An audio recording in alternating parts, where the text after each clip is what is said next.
सुख शास्त्रौ कथज्वलम् भक्ति ज्ञान वैराग्याणां स्थापनार्थं प्रयत्नतः सदा सेव्या श्रीमद्भागवती कथा यस्याः श्रवण मात्रेण हरिष्यितं समाश्रयेत्।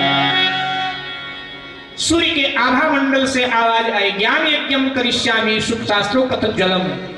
माने श्रीमद् भागवत कथा को हो, और श्रीमद् भागवत कथा का अगर सेवन करेगा तो ये निश्चित है, यस्य श्रवण मात्रेण, उसको अगर श्रवण कर लिया तो ये निश्चित है कि धुंधकारी का उद्धार हो जाएगा। सूर्य की वाणी सुनकर प्रणाम किया और गोकर्ण जी ने आषाढ़ शुक्ल पक्ष नवमी तिथि को भागवत कथा का आयोजन किया। स्वयं वक्ता के रूप में व्यासपीठ पर विराजे। सब लोग आ गए सुनने के लिए, दूर दूर तक निमंत्रण भेजा था, बड़ी भीड़ है कथा। आवाहन किया धुंधकारी का कि तू भी आके कथा सुन। धुंधकारी आया, लेकिन श्रोता नहीं देख पाए क्योंकि प्रेतात्मा है। सोचा श्रोताओं को दिख जाऊंगा तो पंडाल छोड़ के सब भाग जाएंगे अपने घर, इसलिए केवल और केवल दिखाई पड़ा गोकर्ण जी को। भैया बैठूं कहाँ? अगर इन लोगों के बीच में मैं बैठा और कहीं दिख गया तो कथा में भगदड़ बन जाए। अब आपके बीच में कोई प्रेतात्मा आकर बैठ जाए और कहीं आपकी नजर पड़े तो पंडाल में थोड़ा मिलोगे, फिर तो चिल्लाते हुए भाग जाओ घर। तो बोला इनके बीच में बैठूं, कहीं दिख गया फिर महाराज कथा में विक्षेप होगा, भगदड़ मचेगी। कहाँ बैठूं? कोई एकांत जगह प्रदान करो। गोकर्ण जी ने कहा देख दाएं बाएं कहाँ तेरे पसंद की जगह है। तो व्यास गद्दी के नीचे झांक करके देखा तो 7 गांठ की एक बांस की लकड़ी पड़ी हुई थी। बोला भैया उसमें घुस के बैठ जाओ सूक्ष्म रूप लेकर। बोले बैठ जाए। उसी में प्रवेश कर गया।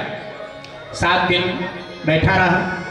ज्यों ज्यों गोकर्ण जी कथा कहते गए, ज्यों ज्यों दिन बीतते गए, त्यों त्यों बांस की गांठें फटती गई और 7वें दिन 7 गांठें फट गई। धुंधकारी के लिए विमान आया और विमान में बैठ करके धुंधकारी भगवत धाम में प्रवेश कर गया। मेरे भाई बहन थोड़ा समझ लो, आज भी प्रतीक के रूप में कई जगह बांस की लकड़ी गाड़ी जाती है। दिल्ली में भी कई जगह गाड़ी जाती है बांस की 7 गांठ वाली।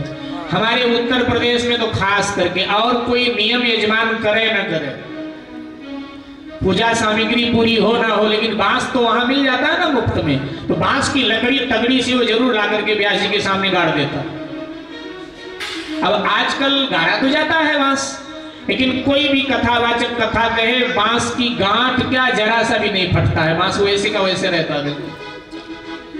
तो 7वें दिन हमारे यहाँ यजमान क्या करता है, जब भंडारा हो जाता है तो उसको उखाड़ लेता है और कुल्हाड़ी लेके अपने आप बीच से फाड़ देता है, किसी बहते नदी में प्रवाहित करता है। ध्यान नहीं मेरे भाई, ये प्रतीक है। बांस केवल प्रतीक है। बांस को भागवत में वासना कहा गया है। बांस माने हमारे जीवन की वासना, और वासना की 7 गांठें हैं मेरे भाई बहन। काम, क्रोध, लोभ, मोह, मद, मत्सर, अविद्या, अहंकार, ये 7 गांठें। भागवत कथा को बार बार श्रवण करने से हमारे वासना की 7 गांठें फट जाती हैं और जीवात्मा एक दिन मुक्त हो जाता है। ये रहस्य है इसका। तो विमान आया और विमान में बैठकर धुंधकारी भगवत धाम जाने लगा।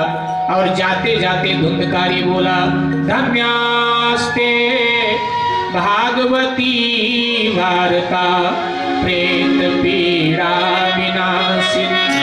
ये भागवत कथा धन्य है। धन्यास्ते भागवती वार्ता प्रेत पीड़ा विनाशिनी। ये भागवत वार्ता धन्य है, ये भागवत कथा धन्य है जिसने मेरे प्रेत पीड़ा का विनाश कर दिया। मैं भगवत धाम जा रहा हूं। और भगवान के धाम में धुंधकारी प्रवेश कर गए। गांव वाले बिगड़ गए जो कथा सुन रहे थे। गांव वाले बिगड़ गए, बोले गोकर्ण जी ये क्या मतलब हुआ? कथा आपके भाई ने सुनी, कथा हमने भी सुनी, लेकिन आपके भाई के लिए विमान आया, हमारे लिए चौकी तक नहीं आई भगवान के यहाँ से। ये फल में भेद कैसे? गोकर्ण जी ने कहा भैया भाव के अनुसार फल में भेद होता है। आज भी तो फल में भेद है। कितने लोग कथा सुनते हैं, कई मनौती मानकर कथा सुनते हैं और कहते महाराज हमने एक कथा सुनी, हमारी मनौती पूरी हो गई। और कई कहते महाराज यही मनौती मेरी भी थी, लेकिन हमने 10 कथा सुनी, अब तक तो पूरी नहीं हुई है। फल में अंतर होता है मेरे भाई, भाव के अनुसार अंतर हो जाता है। तो कहा देखो मेरा भाई दुखी था, आर्त भाव से सुना, मुक्त हो गया एक कथा सुनकर। और तुम लोगों ने लगता है गड़बड़ी की, ध्यान से सुना नहीं। गांव वाले कहने लगे, किसी ने कहा हाँ हमें अपनी गैया की याद आ गई थी बीच में, किसी ने कहा हमें घर की याद आई, किसी ने कहा हमको हम कथा में बैठे थे, मन हमारा फला जगह घूम रहा था। बोले बस मन लगाकर सुनो, तभी घटना घटेगी। इस जगह कथा हो रही थी तो एक माँ कथा में आवे, सबसे आगे बिल्कुल बैठे, और महाराज ज्यों ज्यों जोर जोर से कथा गावे त्यों तो जोर जोर से रोए। तो महाराज को लगा ये तो बड़ी भगतनी है और बड़े ध्यान से भगवान की कथा सुनती है, तभी भगवान के याद में रोती। तो महाराज जी ने सोचा हम कथा तो जरूर गाते हैं, लेकिन उम्र बीत गई, भगवान के प्रेम के आंसू नहीं आए। इस माँ से आशीर्वाद ले कि मुझे भी ये भाव आए, मैं भी भगवान के याद में रहूं। तो आज आरती के बाद महाराज ने अपने चेलों से कहा जरा माता जी को ऊपर लाओ। तो सब गए, बोले महाराज बुला रहे हैं आपको। क्यों बुला रहे हैं महाराज? बोले ये नहीं पता, आप चल के देख लो। तो आए महाराज जी व्यास गद्दी से उतरे, मैया के चरणों में गिरने लगे। मैया ने कहा महाराज ये क्या कर रहे हैं? बोले माँ आप भगवान की बहुत बड़ी भक्त हैं, भगवान के प्रेम में रोती हैं, कथा सारा आप ही समझती हैं, तभी रोती हैं। उसने कहा महाराज तारी कथा वथा समझ में हमारे ना आवे। तो महाराज जी चौंके, बोले रोती क्यों हो? तो बोली रोती इसलिए हूं, मेरे घर में एक भैंस है। तो महाराज फिर चौंके, बोले भैंस? बोले हाँ हाँ मेरे घर में एक भैंस है। फिर बोले भैंस का एक बच्चा था। महाराज 4 दिन पहले वो बीमार हो गया, पशु चिकित्सालय में ले गए, इलाज बड़ा हुआ लेकिन बचा नहीं। जैसे आप मुंह फाड़ फाड़ के जोर जोर से चिल्लाते हो, ऐसे चिल्ला चिल्ला के मर गया। तो जब आप मुंह फाड़ फाड़ कर चिल्लाते हो तो मुझे उसकी याद आती है भैंस के बच्चे की, और मुझे चिंता होती कि जो मेरे भैंस के बच्चे को रोग था वो महाराज को कहां से हो गया। अगर महाराज मर गया फिर तो कथा अधूरी रह जाएगी। हम तो इस चक्कर में रोती हैं, कथा वथा समझ में नहीं आती। तो मेरे भाई बहन, जब तक मन नहीं लगाओगे तब तक कथा कहां समझ में आए। तो गांव वालों ने कहा मन लगाकर सुनेंगे दोबारा को। तो फिर अगले दिन कथा प्रारंभ हो गई। 7 दिन फिर कथा हुई, सबने मन लगा करके सुना। मेरे भाई बहन सबके लिए विमान आया, और भागवत जी में लिखा हुआ है सब विमान में बैठ बैठ कर वैकुंठ लोक को चले गए। लेकिन उत्तम नगर वालों तुम ध्यान देना, तुम कहीं 12 तारीख को मत पूछना कि यहाँ विमान क्यों नहीं आया, क्योंकि ये विमान की सेवा भगवान ने निरस्त कर दिया है। विमान नहीं आता, भगवान कहते कथा सुनो, घर में रहो, तुम्हारा घर ही वैकुंठ बना दूंगा, अपने पास बुला के बखेड़ा नहीं करना मुझे। वैकुंठ कहते जिस घर में ईर्ष्या नहीं है परस्पर, जिस घर में परस्पर प्रेम है, बस वही वैकुंठ है, वही लक्ष्मी नारायण का निवास है। रामचरितमानस की पत्तियां वो जानते हैं ना आप सब, सुंदरकांड में जहां सुमति तहां संपत्ति नाना, और जहां कुमति तहां विपत्ति नहीं। तो जहां सुमति है वही लक्ष्मी नारायण का निवास। भागवत को प्रेम शास्त्र भी कहा गया, भागवत प्रेम शास्त्र। हम परस्पर प्रेम करना सीख लें, बस भागवत कथा का फल हमें मिल गया। परिवार में प्रेम से रहें। थोड़े दिन की जिंदगी है, तू मैं क्यों करते, कब छुट्टी हो जाए कुछ पता नहीं, दोबारा फिर थोड़ा इकट्ठे होना है। इसलिए जहां जीवन में रस है बस वहीं लक्ष्मी नारायण का निवास। भगवान को पता है इतनी कथाएं होती हैं, अगर एक भी कथा में विमान मैंने भेज दिया कथाएं बंद हो जाएंगी, ना कोई सुनेगा, ना कोई गाएगा, ना कोई करेगा। किसको फुर्सत है हमारे पास आने की? भगवान को पता है सब व्यस्त है जो जहां है, हमारे पास आने की फुर्सत नहीं। वो तो मजबूरी में आना पड़ता है, वो अलग बात।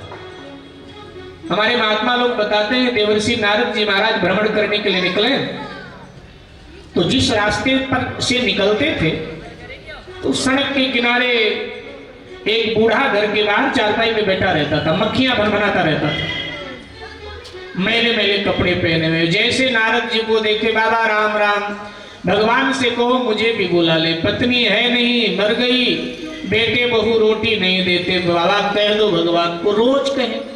अब नारद जी साधु, आज उनको दया लग गई, जाकर भगवान से कहा महाराज एक बड़ा दुखिया, बुला लो। बोले कोई दुखिया नहीं। बोले मैं बहुत दुखिया है, वो आना चाहता है। भगवान ने कहा नारद तुझे दुनिया का नाटक नहीं मालूम है, तू साधु है, भजन कर बस, हमको मालूम है। लोग केवल कहते हैं बुला लो प्रभु, अगर मैं बुलाऊं तो कोई आएगा नहीं, कहने की बात है। बोले नहीं महाराज आएगा, मैं जिम्मेदारी लेता हूं। बोले ठीक है, नहीं मानता है तो ठीक है ले आ। अब तू कहता है बूढ़ा है तो पैदल आने में दिक्कत होगी, विमान ले जा, विमान में बिठा के ले। नारद जी ने कहा ठीक। नारद जी विमान लेके आए, लेकिन ये सब कार्रवाई करने में नारद जी को 3 महीने लग गए थे। तो 3 महीने बाद नारद जी आए विमान लेके। अब बूढ़े के घर के सामने खाली प्लाट था, उस समय कहीं भी विमान उतारा जा सकता था, तो वहां उतारा। अब रावण ने नहीं वहां दंडक पर में विमान अपना उतार दिया था, वहां कोई हेलीपैड थोड़ा बना हुआ था, उतार तो उस समय विमान कहीं भी उतारा जा सकता था। तो एक खाली प्लाट पड़ा था, तो वहां उतारा विमान। और गए उधर तो देखा कि आज बूढ़े के चेहरे पर थोड़ी रौनक है और थोड़ा तंदुरुस्त हो गया है, कपड़े भी साफ हैं। एक नन्हा सा बच्चा होगा 1.5 से 2 महीने का, गोद में खिला रहा है, हुलुलुलु कर रहा है। नारद जी ने कहा राधे राधे, एकदम उसने कहा राधे राधे, मुंह फेर लिया। नारद जी ने कहा अरे दाल में तो काला लग रहा है। नारद जी ने कहा पहचाना नहीं क्या? बोला पहचान लिया। बोले तो भगवान, तुमने कहा था भगवान से कहो बुला ले, तो भगवान ने तुम्हारा निवेदन स्वीकार किया, विमान भेजा, बैठो चलो। बोला नहीं जाता, अब मेरी इच्छा नहीं। बोले अरे इतने मुश्किल से विमान लाए हैं, चलो ना। बोले कह दिया ना नहीं जाता। बोले ये कौन है गोद में? बोला मेरा पोता है, और कौन है? अब बहू के बेटा हो गया तो उसने सोचा कोई नौकरानी नौकर रखूंगी तो तनख्वाह देना पड़ेगा, ये तो मुफ्त का नौकर है, थोड़ा दूध पिला दूंगी, भोजन करा दूंगी, कपड़े धो दूंगी, बच्चा खिलाता रहे, थोड़ी सेवा होने लगी तो तंदुरुस्त। बोला नहीं जाता, मेरी मर्जी। इतने में वो बच्चा जोर जोर से रोने लगा। तो इधर उधर हुलुलुलु किया, लेकिन जब वो चुप नहीं हुआ तो बूढ़े ने बच्चे को ऊपर उछाला, और ऊपर उछाल करके हुलुलुलु किया, मुंह खोल दिया। अब बुढ़ापे में दांत होता नहीं, मुंह खुले तो लगता है पूरी गुफा खुल गई। तो जैसे बूढ़े का मुंह खुला तो बच्चे की गरम गरम टूटी खुली सीधे मुंह में, और जैसे सीधे मुंह में गिरी तो एकदम से नारद जी ने कहा छी छी छी, इससे भी बड़ा तेरा कोई तिरस्कार होगा? इसको दे, बहू को पकड़ा, बैठ विमान में, चल भगवान के धाम। तो बूढ़ा बिगड़ गया, उसने कहा खबरदार दोबारा कहा चल भगवान के धाम, तो तुम तो साधु हो, तुमको क्या पता? पोते का मूत्र तो हरिद्वार का गंगा जल होता है, तुम्हें क्या मालूम? तुम तो साधु ठहरे। जैसे इतने कहा कि पोते का मूत्र तो हरिद्वार का गंगा जल होता है, तो नारद जी ने कहा ये गंगा जल तू ही पी, मैं तो चला। और खाली विमान लेकर भगवान के पास पहुंचे। भगवान ने कहा क्या हुआ? सब बताया नारद जी ने। भगवान ने कहा मेरा रजिस्टर ला, उठा के पहले रजिस्टर ला के दिया। भगवान ने लिख दिया आज के बाद में कथा हो, कीर्तन हो, यज्ञ हो, जागरण हो, भंडारा हो, वैकुंठ से कोई विमान मृत्यु लोक में नहीं भेजूंगा आज के बाद। तभी से भगवान ने विमान भेजना बंद कर दिया, नहीं तो हर कथा में विमान आता था अंतिम दिन, और कथा सुनने वाले सब भगवत धाम पधार जाते थे। मेरे भाई बहन, आत्मदेव की और धुंधकारी की कथा कह करके भागवत के महात्म का निरूपण किया। आइए कुछ क्षण हरि नाम का आश्रय लेते हुए अगले प्रसंग में भाव श्रद्धा के साथ प्रवेश करते हैं। श्री कृष्णा गोविंद हरे मुरारे, हे नाथ नारायण वासुदेव। श्री कृष्ण गोविंद हरे मुरारे, हे नाथ नारायण वासुदेव। हे कृष्ण गोविंद हरे मुरारे, हे नाथ नारायण वासुदेव। जय जय श्री राधे, जय जय श्री राधे श्याम। महाभारत का युद्ध पूर्ण हो चुका था। विजय श्री ने पांडवों का वर्णन कर लिया था। पांडव आज अपने शिविर में हैं, आज ही विजय श्री हासिल हुई है उन्हें। संध्या का समय अश्वत्थामा सरोवर के निकट पहुंचा, जहां दुर्योधन मृत्यु की घड़ियां अपनी गिन रहा था। भीम के गदा प्रहार से उसका जंघा छत विछत हो गया। इस हालत में दुर्योधन को देखकर अश्वत्थामा ने प्रश्न किया, मैं किस अभीष्ट की सिद्धि करूं आपके? दुर्योधन कहता है कि पांडवों को विजय मिली है, आज पांडव लोग आनंद से अपने शिविर में सोएंगे, तो सोते हुए पांडवों का सर काट के ले आ। शत्रुओं को मारा देखकर मैं मरूंगा तो मुझे विश्राम मिल जाएगा। अश्वत्थामा ने प्रतिज्ञा किया, मैं ये कार्य करूंगा। अपने खून से दुर्योधन ने अश्वत्थामा के मस्तक पर तिलक कर दिया, विजयी होने का आशीर्वाद दे दिया। थोड़ा विचार करें,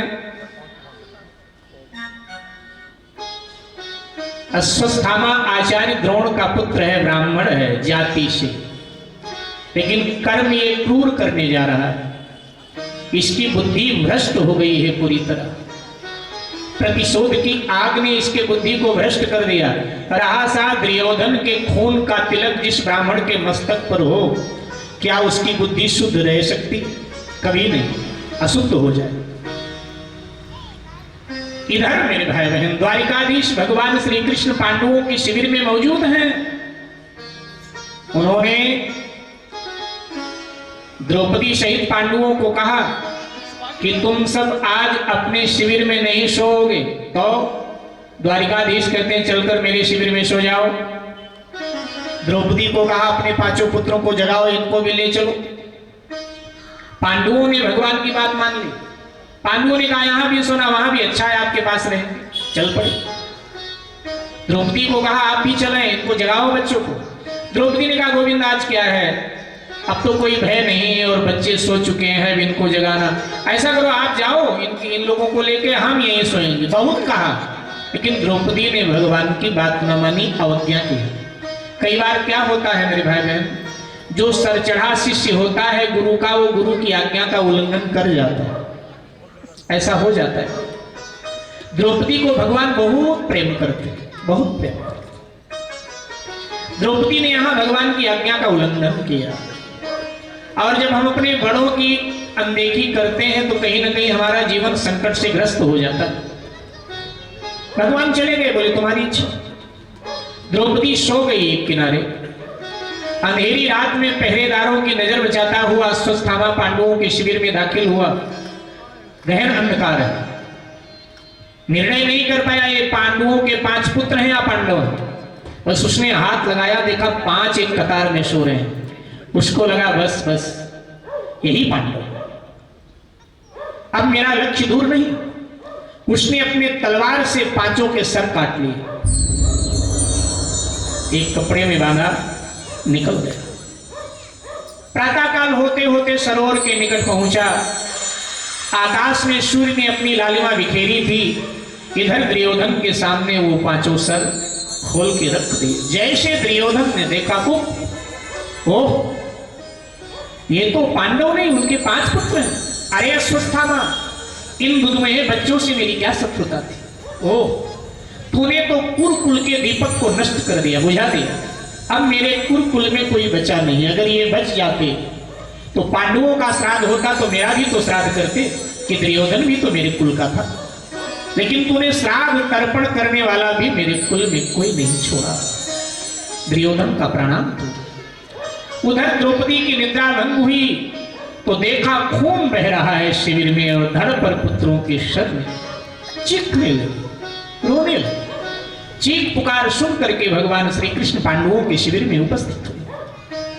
भगवान से लिपट गई, रो रही है, भैया तुम चाहते तो ये हालत न होती मेरे पुत्रों की, तुम थे और ये हो गया। भगवान ने कहा द्रौपदी, तेरी तरह सारा संसार ही दोष मुझे देता है, मेरी मानता भी नहीं है, दोष भी मुझे देता है। मैंने तो रात्रि में कहा था यहां सोना ठीक नहीं, लेकिन तू मानी नहीं। ये जघन्य अपराध किया किसने? गुप्तचरों ने सूचना दी, अश्वत्थामा। द्रौपदी कहती है जिस अश्वत्थामा ने मेरे 5 पुत्रों का सर धड़ से अलग किया है, मैं भी उसका सर धड़ से अलग करूंगी, मेरी प्रतिज्ञा। उसको लाया जाए। भीम को भेजा गया और कुछ ही देर में भीम ने अश्वत्थामा को बंदी बना लिया जाकर और ला करके द्रौपदी के आगे धक्का दिया, प्रस्तुत किया। पांचाली तलवार उठा, मार इसको।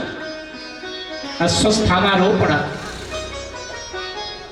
द्रौपदी ने तलवार उठाया लेकिन हाथ कांप उठा पांचाली का, तलवार छोड़ दे। द्रौपदी भगवान कृष्ण की ओर देखती, द्वारिकाधीश इस ब्राह्मण को बंधन से मुक्त कर दो, छोड़ दो। लेकिन अर्जुन भीम ने कहा कि इसने तेरे पुत्रों को मारा है और तूने प्रतिज्ञा किया था। उसने कहा मैं प्रतिज्ञा अधूरी छोड़ रही। मार क्यों नहीं रही? क्योंकि ये मेरे गुरु का पुत्र है। जब गुरुदेव कभी त्योहारों पर हमारे महल में भोजन करने आते थे तो ये भी आता था साथ में। मैंने गुरुदेव के चरण धोए तो उन्हीं हाथों से मैंने इसका भी चरण धोया। जिन हाथों से मैंने गुरुदेव के मस्तक पे तिलक किया, उन्हीं हाथों से मैंने इसके मस्तक पे तिलक किया। अब जिन हाथों से मैंने इसका माथा पूजा है, उन्हीं से इसका सर काट लूं। ठीक। दूसरा कारण, मैं एक नारी हूं, एक मां हूं। एक मां होने के नाते, एक नारी होने के नाते, एक नारी के दिल की बात जानती हूं। मेरे 5 पुत्र मारे गए, जो पीड़ा मुझे हो रही है, यही पीड़ा मेरे गुरु के मां को होगी, मेरे गुरु के पत्नी को होगी।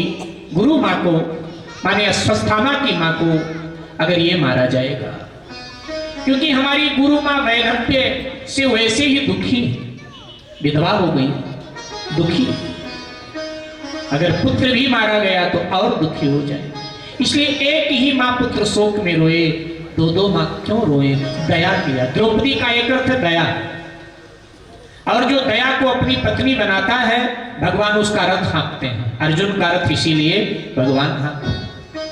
द्रौपदी बड़ी अद्भुत है, इसीलिए भगवान द्रौपदी को बहुत पसंद करते। इतनी दया, जो उसके 5 पुत्रों का कातिल है उसको द्रौपदी क्षमा कर रही है। लेकिन अब ये बात आई, ये प्रतिज्ञा थी इसको मारने की, तो क्षत्रिय प्रतिज्ञा का क्या होगा? तो भगवान श्री कृष्ण ने कहा ब्राह्मण का अपमान ही उसकी मौत है।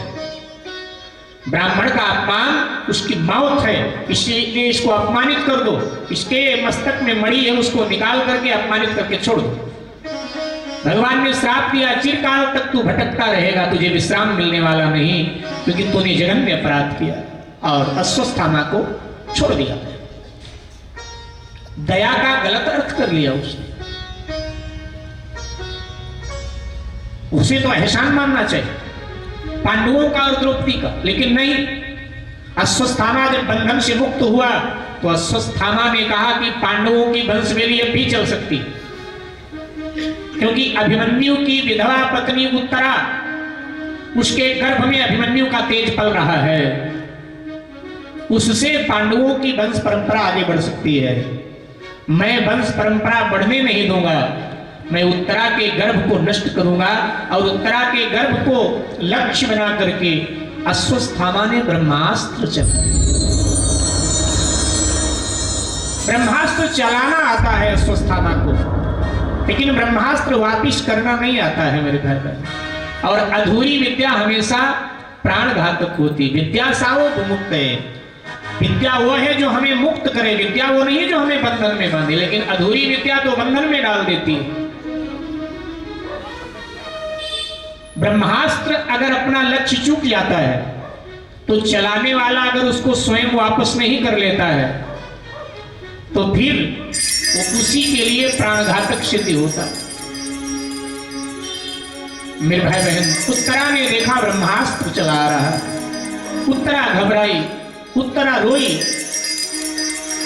भगवान द्वारिकाधीश की पुकार की, प्रभु आपने कौरवों की सभा में हमारी सासू मां द्रौपदी के चीर को बढ़ा करके उनके लज्जा को ढक दिया था, उनकी आपने रक्षा किया था। उन्होंने भी दुनिया से आशा लगाई थी। दुशासन जब घसीट के द्रौपदी को ला रहा था तो द्रौपदी बड़े नाज नखरे में थे उस समय। मेरे 5 पति हैं, तेरी हालत खराब कर देंगे अभी, इस हालत में मुझे देखेंगे तो। लेकिन देखा कि उधर से कोई प्रतिक्रिया नहीं हुई, तो उसको लगा आचार्य द्रोण बैठे, और जहां आचार्य बैठा वहां ये अपराध। तो आचार्य द्रोण की ओर देखा, लेकिन वो भी दुर्योधन के एहसान के नीचे दबे थे, इसलिए सर नीचे किया। अब भीष्म पितामह को ललकारा, दादा मैं आपके कुरुकुल की इज्जत हूं, और कुरुकुल की इज्जत आपके सामने जा रही। लेकिन भीष्म भी नीचे देखने लगे। मेरे भाई बहन, अभी तक तो द्रौपदी, जब दुशासन साड़ी अपने तरफ खींचे तो द्रौपदी दोनों हाथों से अपने तरफ खींचे, दांत से साड़ी को दबावे, लेकिन अब वो थक चुकी है, अब वो बेसहारा हो गई।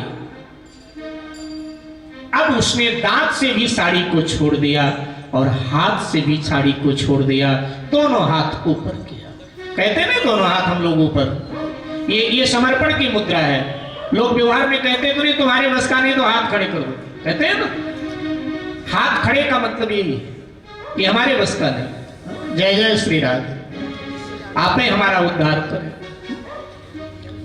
तो द्रौपदी ने दोनों हाथ खड़े कर दिए। अब दुख हरहु द्वारिका नाथ सर्व वो द्वारिकावासी ने, द्वारिकावासी मेरे भाई बहन, घटना घट गई।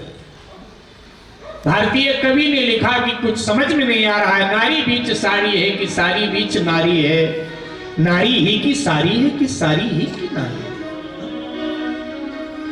सूर बाबा कहने 10,000 गज बल थक्यो, लेकिन घट्यो न 10 गज। 10,000 हाथियों का बल जिस दुशासन में था थक गया, बेहोश होकर गिर पड़ा, लेकिन द्रौपदी की साड़ी कम नहीं हुई। भगवान ने वस्त्रावतार ले लिया, द्रौपदी के वस्त्र बनाए। आज उसी घटना को उत्तरा याद कर रही है कि आप मेरे गर्भस्थ शिशु की रक्षा कीजिए। भगवान स्वयं उत्तरा के गर्भ में प्रवेश कर गए। सुदर्शन चक्र घूम रहा है गर्भ के चारों। ब्रह्मास्त्र आया, यद्यपि ब्रह्मास्त्र का कोई तोड़ नहीं है साहब, लेकिन जिसकी रक्षा भगवान ही करे तो ब्रह्मास्त्र को वहां नतमस्तक होना पड़ेगा। तो देखा भगवान श्री कृष्ण का सुदर्शन चक्र, ब्रह्मास्त्र ने सर झुकाया, वापस हुआ और जा करके टकराया अश्वत्थामा के मस्तक से। एक जख्म तो था ही मणि निकालने का, एक गहरा जख्म और हो गया मस्तक में। शिव के वरदान से अमर है, इसलिए प्राण तो नहीं लिए ब्रह्मास्त्र ने, लेकिन एक और गहरा जख्म दे दिया अश्वत्थामा। बालक की रक्षा। माघ मास के, ध्यान देंगे, माघ मास के शुक्ल पक्ष के 13 तिथि को कुंजाष्टकम नाम के अशुभ मुहूर्त में बालक का जन्म हुआ। युधिष्ठिर महाराज ने ब्राह्मणों को बुलाया, हमारे यहां पोता है, नामकरण कीजिए। ब्राह्मणों ने अपना ज्योतिष देखा, ब्राह्मणों ने कहा चक्रवर्ती सम्राट बनेगा, भगवान का बड़ा निष्ठावान भक्त होगा, शत्रु इसके पराक्रम से सदा भयभीत रहेंगे, हर प्रकार से पुण्यात्मा है, भाग्यशाली है, लेकिन इसकी मृत्यु ठीक नहीं है। क्यों? बोले इसकी मृत्यु सर्प डंस से होगी, सर्प डसेगा, इसकी मौत हो जाएगी।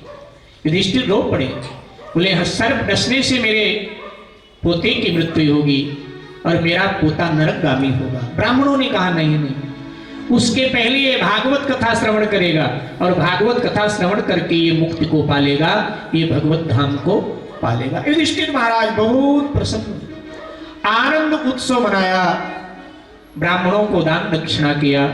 ब्राह्मणों ने कहा कि वैसे राशि का नाम इसका होगा विष्णुरात, क्योंकि वृक्ष लगन में पैदा हुआ है बालक, इसलिए राशि का नाम तो विष्णुरात होगा, लेकिन परम की इच्छा से जीवित रहा है, इसलिए संसार इसको परीक्षित के नाम से जानेगा। बोलो परीक्षित महाराज की जय। पांडवों का राज्यरोहण हुआ, 6 महीने बीत गए। भगवान श्री कृष्ण ने युधिष्ठिर से कहा, राजन, दादा भीष्म के निर्वाण का समय आ चुका है, चलो उनको अंतिम विदाई देकर आते हैं, क्योंकि सूर्य उत्तरायण हो चुके, चलो अंतिम विदाई देकर आए। भगवान सबको लेकर के गए भीष्म के पास। भगवान भीष्म के सिराहने खड़े, पांडवों सब चरण की ओर पांडव खड़े, नीति ज्ञान का उपदेश दिया पांडवों। और अब भगवान की 11 श्लोकों में स्तुति किया भीष्म पितामह ने, और स्तुति में निवेदन किया, मेरे सामने आओ, मैं प्राण त्यागने से पहले आपका दर्शन करना चाहता।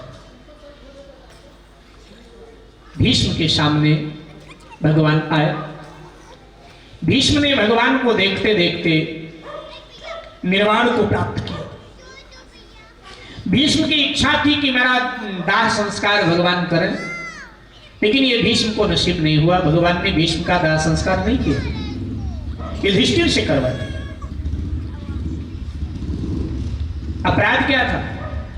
एक बार भगवान से पूछा गया, भगवान से एक बार प्रश्न किया गया भक्तों के द्वारा कि गीध जैसों का आपने दाह संस्कार किया जटायु का, और भीष्म का आपने दाह संस्कार नहीं किया, क्यों? बोले जो जटायु में विशेषताएं थी भीष्म में वो विशेषताएं नहीं थी। क्यों? बोले यहां सीता का हरण हो रहा था, वहां द्रौपदी के चीर का हरण हो रहा था। रावण के शक्ति के सामने जटायु की शक्ति नगण्य थी, ना के बराबर थी। फिर भी नारी रक्षा के लिए जटायु ने अपने आप को बलिदान कर दिया, अत्याचार का विरोध किया उसने। और कौरव पांडव एक तरफ और भीष्म अकेले ही उनको पराजित कर सकते थे, इतनी भीष्म में ताकत थी। फिर भी एक नारी का चीरहरण हो रहा है, वो चीख रही है, चिल्ला रही है, मेरी रक्षा करो, और शक्ति होते हुए भी उन्होंने अधर्म का विरोध नहीं किया। इसीलिए उनको बाणों की सैया मिली, 6 महीने के लिए बाणों की सैया, और जटायु को भगवान श्री राम की गोद मिल गई। जटायु का दाह संस्कार भी भगवान ने अपने हाथों से किया, लेकिन भीष्म का दाह संस्कार भगवान ने अपने हाथों से नहीं किया। मेरे भाई, भगवान अब द्वारिका जाने के लिए प्रस्तुत हैं। बड़ी सुंदर घटना आ रही है। तो जब द्वारिका भगवान जाने लगे तो सब हस्तिनापुर वासी छोड़ने आए बड़ी दूर तक। अब भगवान ने सबको वापस किया। पांडवों को कहा तुम लोग भी वापस जाओ, सब वापस सोने लगे। कुंती बुआ आ गई, भगवान का रास्ता रोक लिया, रथ के आगे खड़ी हो गई, बागडोर घोड़ों का पकड़ लिया।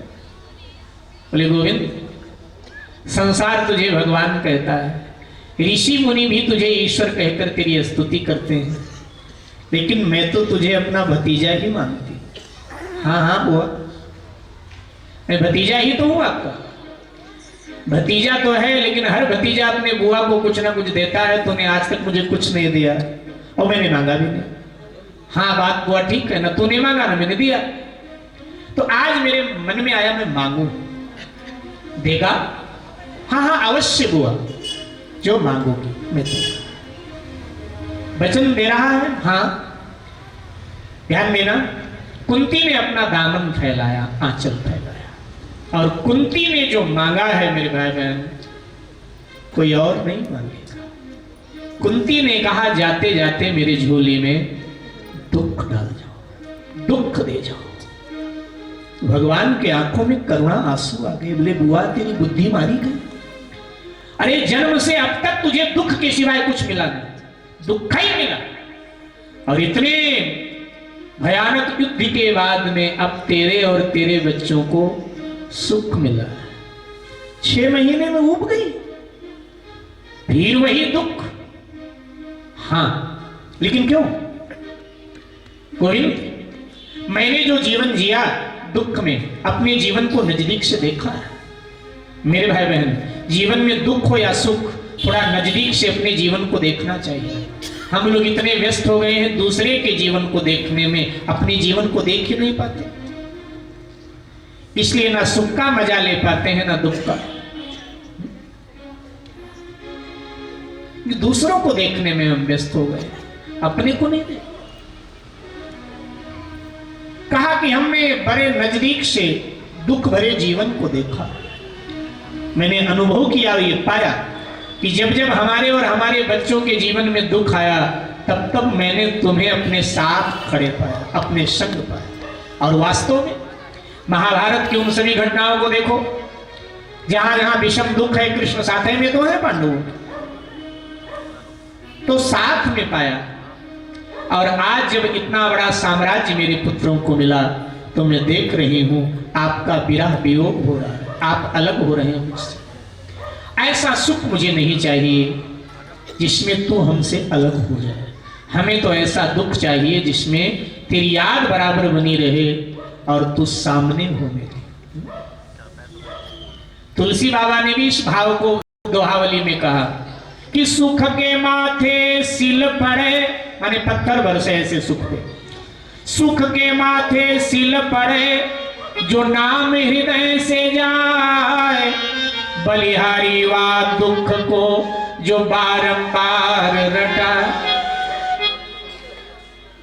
उस दुख को धन्यवाद है कि जिसके आने पर बार बार भगवान का स्मरण। भगवान ने आश्वासन दिया कुंती मां को, नहीं नहीं बुआ, मैं आता जाता रहूंगा, फिर आऊंगा। वापस किया। मेरे भाई बहन,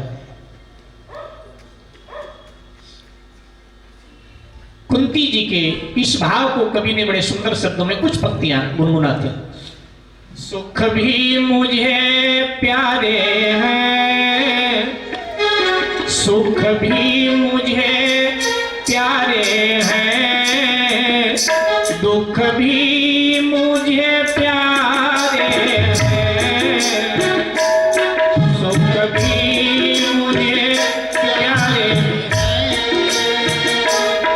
दुख भी मुझे प्यारे हैं,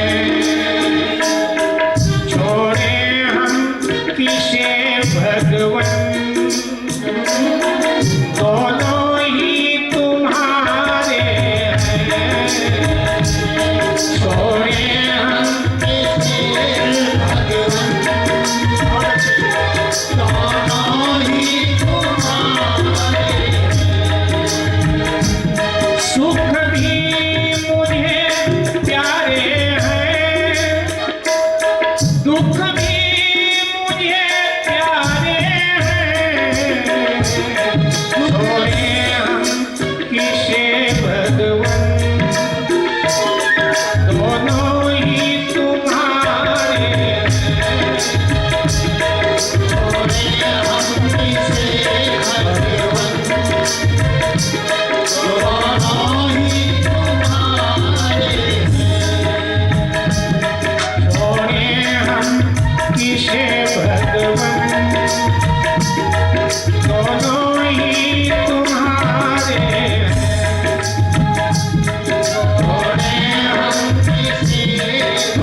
से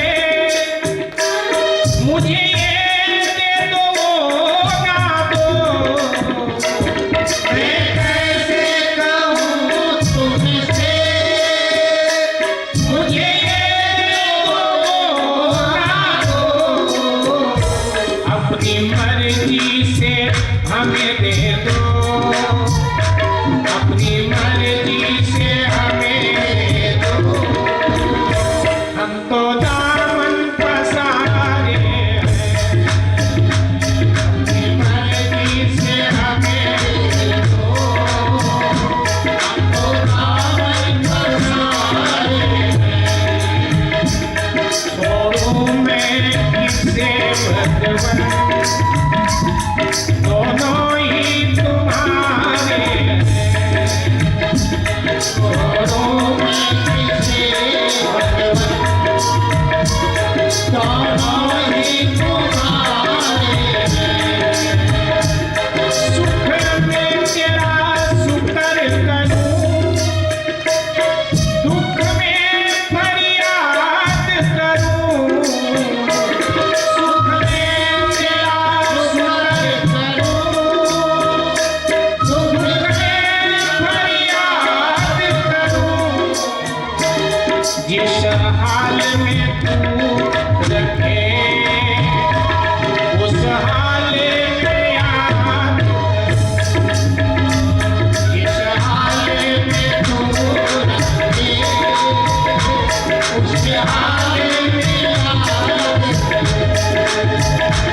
तेरी याद में भी योगी ने, तेरी याद में भी योगी ने ये गीत संवारे हैं, तेरी याद में भी योगी ने ये गीत संवारे हैं, छोड़ूं मैं किसे भगवन, दोनों ही तुम्हारे हैं, छोड़ूं मैं किसे भगवन, दोनों ही तुम्हारे हैं।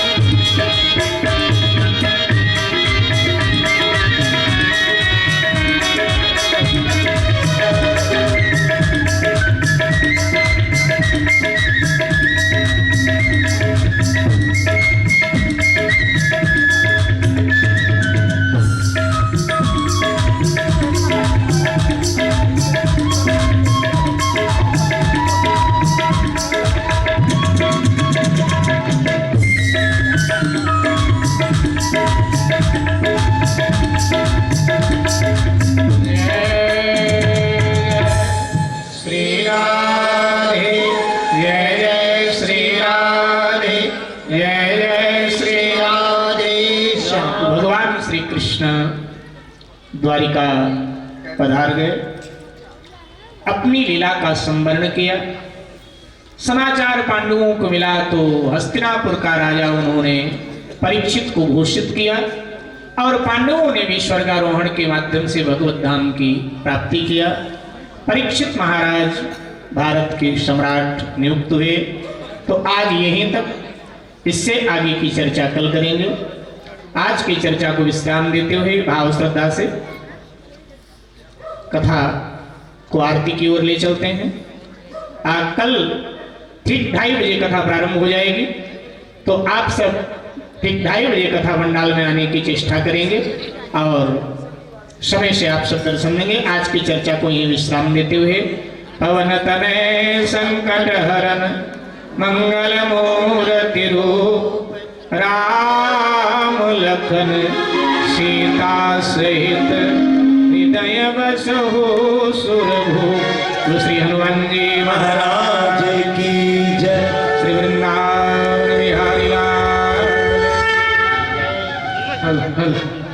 बोलिए वृंदावन बिहारी लाल की जय। जय श्री राधे, जय जय श्री राधे, जय जय श्री राधे श्याम।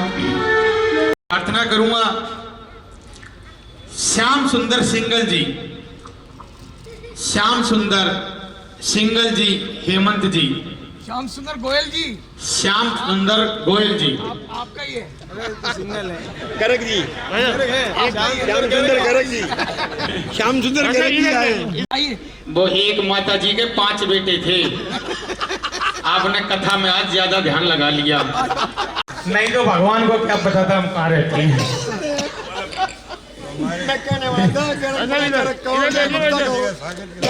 बोलिए वृंदावन बिहारी लाल की जय। एस के अग्रवाल जी हमारे बीच में हैं। एस के अग्रवाल जी, एस के अग्रवाल जी से मैं प्रार्थना करूंगा कि वो आए। एस के अग्रवाल जी के बाद मनमोहन अग्रवाल जी,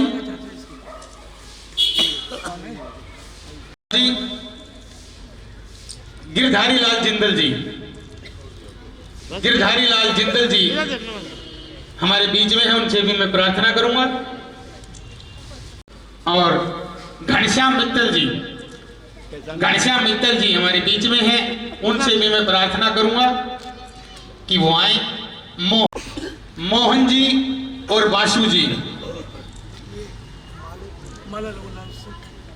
और हमारे बीच में हैं हमारे पिता तुल्य ओपी गोयल जी, ओपी गोयल जी हमारे बीच में हैं, तो उनसे भी मैं प्रार्थना करूंगा। हाँ जी बस। अवतार किशन जी, अवतार किशन जी, RS चावला जी, वाणी विहार एसोसिएशन के प्रधान हमारे बीच में है YD शर्मा जी। YD शर्मा जी से मैं प्रार्थना करूंगा कि वो भी मंच पर आए। उसके बाद हमारे RB गर्ग जी, वाणी विहार एसोसिएशन से ही हमारे RB गर्ग जी, वर्मा जी, JC वर्मा जी जो हमारे बीच आए हुए हैं, उनसे भी मेरी प्रार्थना है।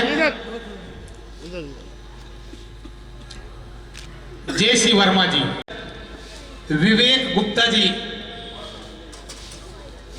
उनसे भी मेरी प्रार्थना है।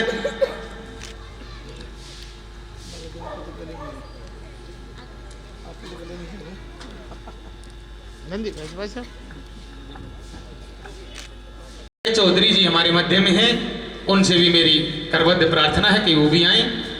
अजय चौधरी जी और अंकित जी,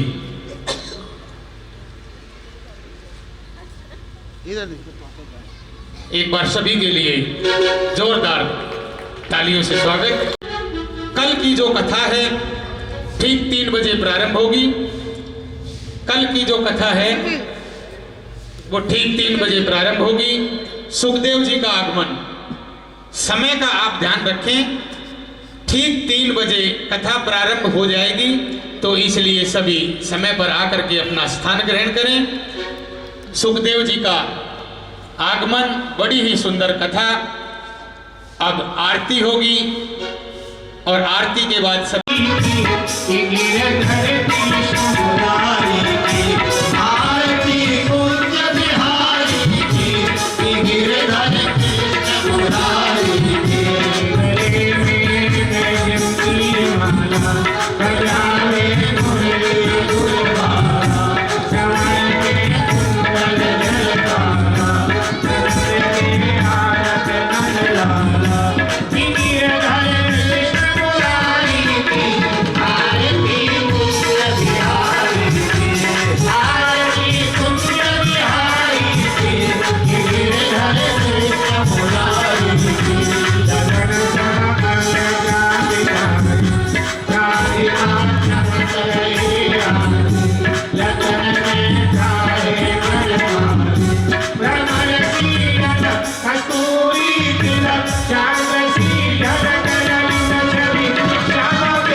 रामचंद्र भगवान की जय, बिहारी लाल की जय, आदि शक्ति सरकार की, शंकर भगवान की जय, हनुमान जी महाराज की, भागवत भगवान की जय, वृंदावन धाम की जय, सुखदेव जी महाराज की जय, धर्म की जय हो, अधर्म का प्राणियों में विश्व का, गौ माता की, भारत माता की, भारत के ऋषियों की, भारत के क्षत्रियों की, भारत के शहीदों की, पार्वती वदे हर हर हर महादेव, हर हर हर महादेव, हर हर हर महादेव।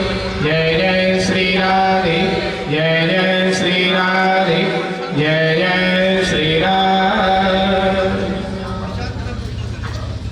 बगैर प्रसाद के कोई भी ना जाए। सभी हमारे आज सेवादारों का कहना है, कोई भी भक्तजन जो श्रोतागण आए हैं बगैर प्रसाद के ना जाए, सभी लोग प्रसाद ग्रहण करके जाए। करबद्ध प्रार्थना सभी सेवकों द्वारा।